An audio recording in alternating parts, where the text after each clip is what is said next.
تو جیبم یه قلب پلاستیکی، تو گوشم صدای منطقی،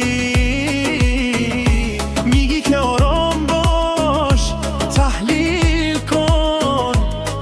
اما دستام میره سمت تو خود به خود.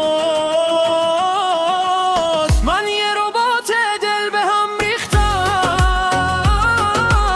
بین الگوریتمم آغوش تو گیرم، عقلم حساب میکنه دلم خطا میره، هر بار میبازم باز هم به تو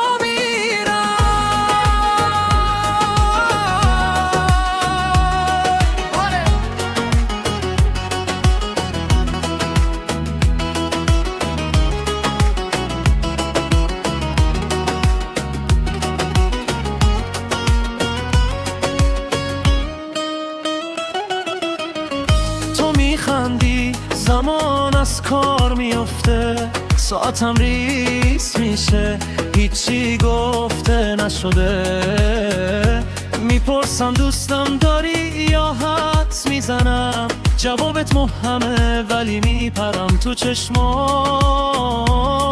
دوباره. من یه ربات دل به هم ریختم،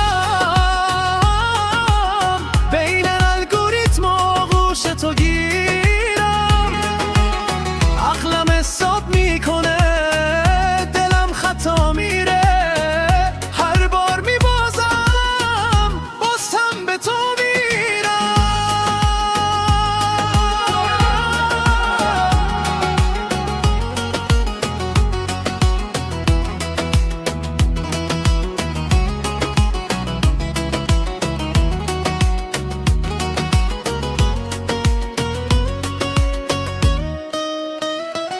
اگه خاموش بشم یادت میره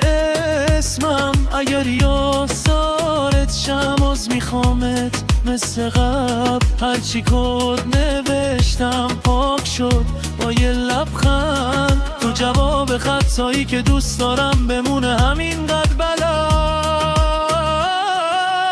من یه ربات دل به هم ریختم، بین الگوریتم آغوش تو گیرم، عقلم حساب میکنه دلم خطا میره، هر بار میبازم باز هم به تو میرم.